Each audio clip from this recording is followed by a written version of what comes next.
the railcar and the bus. Bulgy is one of the most frustrating road vehicles on the island of Sodor. While he works hard and can be respectful to his fellow road vehicles, roads are looking as exceptional as ever, George. Keep up the good work.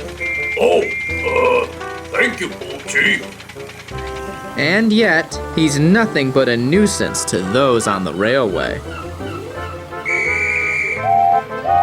Every chance he got, he'd give loud protests about how traveling by road is better than by rails. Free the roads from railway tyranny! Even some fellow road vehicles were put off by Bulgy's ravings. Soon, it'll be our time, Bertie. The buses will rule the transportation system and railways will be ripped up. Yes, so you keep saying, every single day. Now Bulgy's a bus that's going places. I can tell you where he's going. To give us all a headache. Indeed, Bulgy was nothing short of tiresome to everyone around him. One day, Thomas, Percy, Toby, Duck, and Oliver had an indignation meeting about Bulgy. It's the same thing every day with Bulgy. Free the roads this, down with railways that.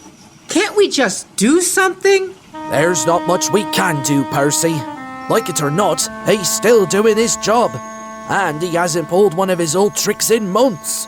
Beg pardon, Toby, but that's the problem. Because he's been behaving himself, he thinks he's untouchable. And we still have to put up with his bad attitude. And it's no use talking to him. He never takes us seriously. If only there was a way to scare Bulgy into listening to us. Just then, Daisy, the diesel railcar, purred in. Oh, good day, mes amis. What seems to be bothering you all today? To be honest, Daisy, it's Bulgy that's bothering us. And so, the 5 engines told Daisy all about the rude double-decker bus. Daisy listened with interest, but then scowled when the other engines finished. Oh, is that so? Right, we'll soon stop that nonsense. The Steamies were shocked when she said that. What does that mean? What will you do? We should warn you, Bulgy's rude, stubborn, and doesn't take kindly to engines. Well, I don't take kindly to scoundrels such as he. Just leave him to me, my dears. Before either of them could stop her, Daisy was already flouncing out of the yard with a plan. All 5 engines suddenly felt dreadfully nervous, inside and out. Oh dear. That afternoon, Percy had to collect passengers from Bulgy. Daisy waited at the other platform. Thomas, Toby, and the coaches waited anxiously in the yard. They wanted to see what would happen. They didn't have to wait long, as a certain grouchy bus slithered towards the station. Passenger trains! What a waste of time.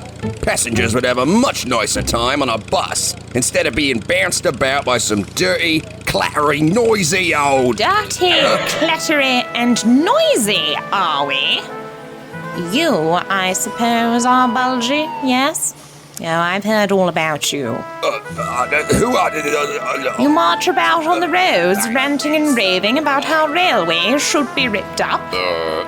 And yet you seem to forget that without our rails, you wouldn't have half the passengers your greedy little chassis can carry. So unless you fancy being a hen house again, might I suggest that you put a corker in it, you oversized pot roast?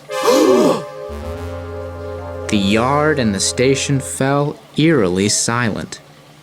No one breathed a word. For the first time all week, Bulgy was left speechless. He was too afraid to even utter another word. So instead, he dropped off his passengers and timidly rolled all the way home. He had more than enough to think about. There you are, Percy. He shouldn't give you any trouble for quite a while. The other engines cheered. Way to go, Daisy! You certainly showed him up! For at least a week, Bulgy was a different sort of bus. A quieter, timid, humbled bus who kept mostly to himself. Oh, so now you're too good to talk to a steamroller, is that it? He didn't rave or make a fuss. He didn't even shout, "Free the roads!" once. He just delivered his passengers and nothing more. Of course, the engines knew the peace wouldn't last forever, but they decided to enjoy it while they could. And they all had a newfound respect for Daisy for saying what they were too frustrated to.